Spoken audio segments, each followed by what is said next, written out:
Hello दोस्तों, welcome to easy learning tree junior. आज के हिंदी पॉडकास्ट में हम सुनेंगे भगवती प्रसाद वाजपेयी की कहानी मिठाई वाला। बहुत ही मीठे स्वरों के साथ वो गलियों में घूमता हुआ कहता है, बच्चों को बहलाने वाला, खिलौने वाला। इस अधूरे वाक्य को वो ऐसे विचित्र किंतु मादक मधुर ढंग से गाकर कहता कि सुनने वाले एक बार अस्थिर हो उठते हैं। उसके स्नेहाभिषिक्त कंठ से फूटा हुआ गान सुनकर निकट के मकानों में हलचल मच जाती। छोटे छोटे बच्चों को अपनी गोद में लिए युवतियाँ चिकों को उठाकर छज्जों पर नीचे झांकने लगती। गलियों और उनके अंतर्व्यापी छोटे छोटे उद्यानों में खेलते और इठलाते हुए बच्चों का झुंड उसे घेर लेता और तब वह खिलौने वाला वहीं बैठकर खिलौने की पेटी खोल देता। बच्चे खिलौने देखकर पुलकित हो उठते हैं। वे पैसे लाकर खिलौने का मोल भाव करने लगते हैं। पूछते हैं, इसका दाम क्या है? और इसका खिलौने वाला बच्चों को देखता और उनकी नन्ही नन्ही उंगलियों से पैसे ले लेता और बच्चों की इच्छानुसार उन्हें खिलौने दे देता। खिलौने लेकर फिर बच्चे उछलने कूदने लगते हैं और तब फिर खिलौने वाला उसी प्रकार गाकर कहता, बच्चों को बहलाने वाला, खिलौने वाला। सागर की हिलोर की भांति उसका यह मादक गान गली भर के मकानों में इस ओर से उस ओर तक लहरता हुआ पहुंचता और खिलौने वाला आगे बढ़ जाता। राय विजय बहादुर के बच्चे भी एक दिन खिलौने लेकर घर आए। वे दो बच्चे थे, चुन्नू और मुन्नू। चुन्नू जब खिलौने ले आया तो बोला, मेला गोला कैसा चुंदल है। मुन्नू बोला, और देखो मेला कैसा चुंदल है। दोनों अपने हाथी घोड़े लेकर घर भर में उछलने लगे। इन बच्चों की माँ रोहिणी कुछ देर तक खड़े खड़े उनका खेल देखती रही। अंत में दोनों बच्चों को बुलाकर उसने पूछा, अरे ये चुन्नू मुन्नू, ये खिलौने तुमने कितने में लिए हैं? मुन्नू बोला, 2 पैसे में। खिलौने वाला दे गया है। रोहिणी सोचने लगी, इतने सस्ते कैसे दे गया है, ये तो वही जाने, लेकिन दे तो गया ही है, इतना तो निश्चय है। एक जरा सी बात ठहरी। रोहिणी अपने काम में लग गई। फिर कभी उसे इस बात पर विचार करने की आवश्यकता भी भला क्यों पड़ती। 6 महीने बाद नगर भर में 2-4 दिनों से एक मुरली वाले के आने का समाचार फैल गया। लोग कहने लगे, भाई वाह, मुरली बजाने में वो एक ही उस्ताद है। मुरली बजाकर गाना सुनाकर वो मुरली बेचता भी है, सो भी 2-2 पैसे में। भला इसमें उसे क्या मिलता होगा? मेहनत भी तो ना आती होगी। एक व्यक्ति ने पूछ लिया, कैसा है वो मुरली वाला? मैंने तो उसे नहीं देखा। उत्तर मिला, उम्र तो उसकी अभी अधिक ना होगी, यही 30-32 का होगा। दुबला पतला गोरा युवक है, बीकानेरी रंगीन साफा बांधता है। अरे वही तो नहीं जो पहले खिलौने बेचा करता था? क्या वो पहले खिलौने भी बेचा करता था? हाँ, जो आकार प्रकार तुमने बतलाया उसी प्रकार का वो भी था, तो वही होगा। पर भाई है वो एक उस्ताद। प्रतिदिन इस प्रकार उस मुरली वाले की चर्चा होती।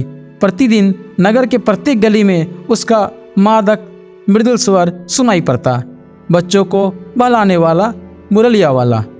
रोहिणी ने भी मुरली वाले का यह स्वर सुना। तुरंत ही उसे खिलौने वाले का स्मरण हो आया। उसने मन ही मन कहा, खिलौने वाला भी इसी तरह गा गा कर खिलौने बेचा करता था। रोहिणी उठकर अपने पति विजय बाबू के पास गई। जरा उस मुरली वाले को बुलाओ तो चुन्नू मुन्नू के लिए ले लूं। क्या पता यह फिर इधर आए ना आए, वो भी जान पड़ते हैं पार्क में खेलने निकल गए हैं। विजय बाबू एक समाचार पत्र पढ़ रहे थे। उसी तरह उसे लिए हुए वे दरवाजे पर आकर मुरली वाले से बोले, क्यों भाई, किस तरह देते हो मुरली? किसी की टोपी गली में गिर पड़ी, किसी का जूता पार्क में ही छूट गया और किसी की पाजामा ही ढीली होकर लटक आई है। इस तरह दौड़ते हाँफते हुए बच्चों का झुंड आ पहुंचा। एक स्वर से सब बोल उठे, हम भी लेंगे मुरली, हम भी लेंगे मुरली।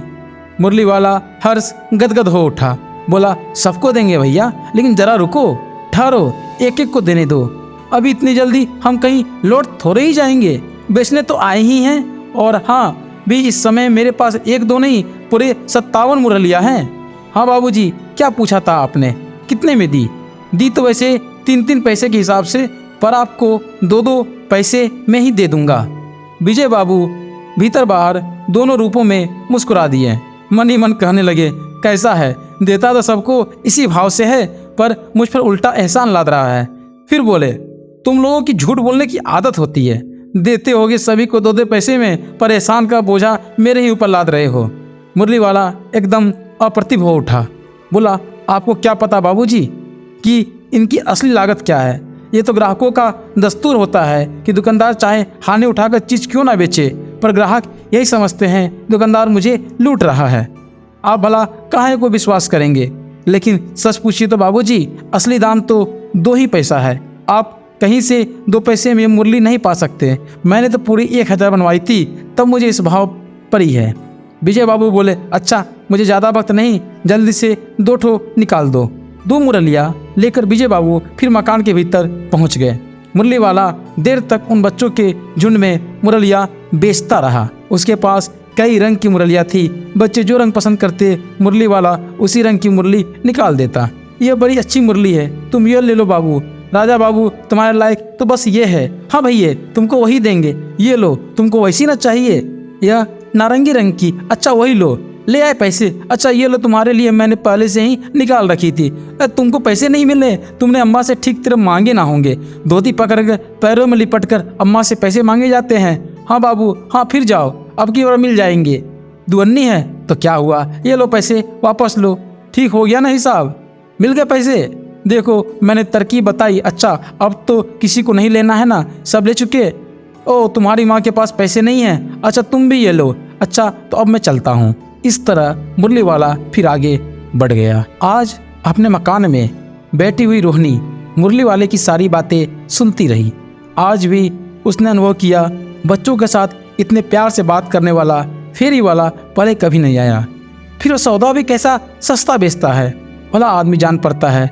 समय की बात है जो बेचारा इस तरह मारा मारा फिरता है, पेट जो ना कराए सो थोड़ा। इस समय मुरली वाले का क्षीण स्वर दूसरी निकट की गली से सुनाई पड़ता, बच्चों को बहलाने वाला मुरलिया वाला। रोहिणी इसे सुनकर मन ही मन कहने लगी, और स्वर कैसा मीठा है इसका। बहुत दिनों तक रोहिणी को मुरली वाले का वह मीठा स्वर और उसके बच्चों के प्रति वह स्नेहासिक्त बातें याद आती रही। महीने के महीने आए और चले गए, फिर मुरली वाला ना आया। धीरे धीरे उसकी स्मृति भी छीन हो गई।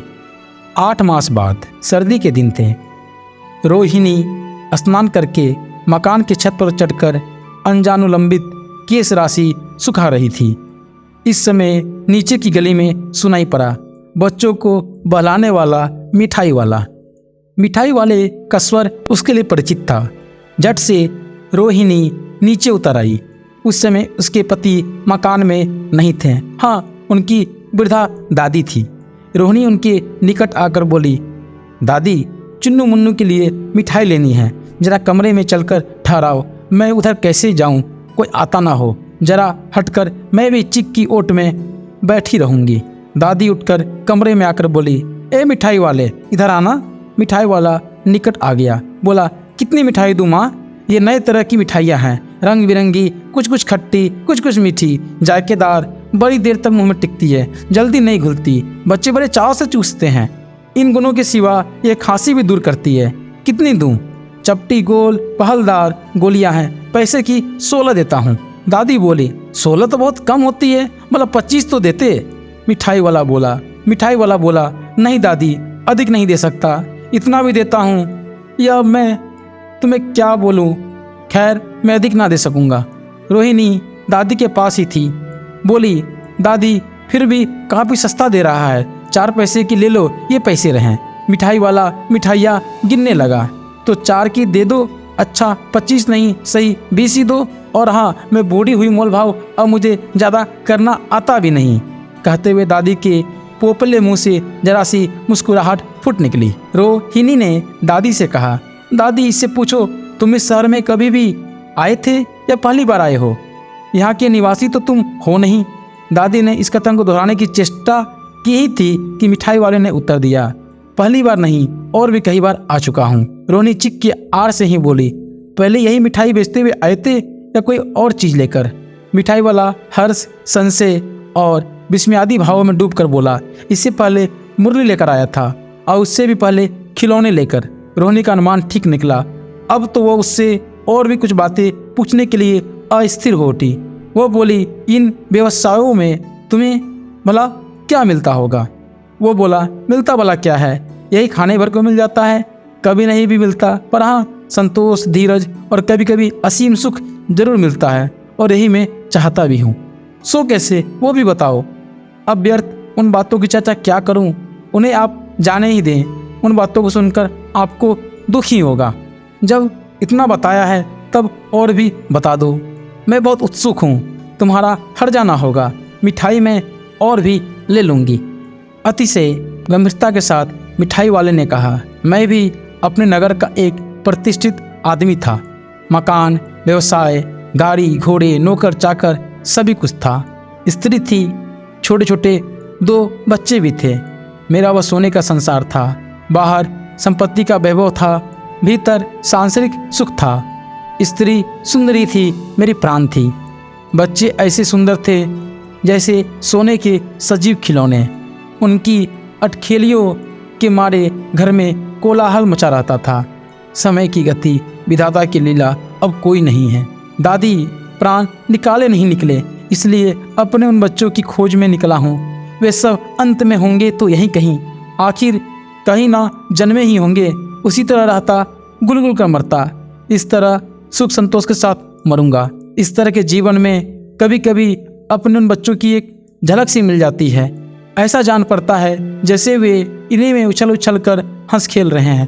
पैसों की कमी थोड़ी ही है, आपकी दया से पैसे तो काफ़ी हैं, जो नहीं है इस तरह उसी को पा जाता हूँ। रोहिणी ने अब मिठाई वाले की ओर देखा, उसकी आंखें आंसुओं से तर है। इस समय चुन्नू मुन्नू आ गए।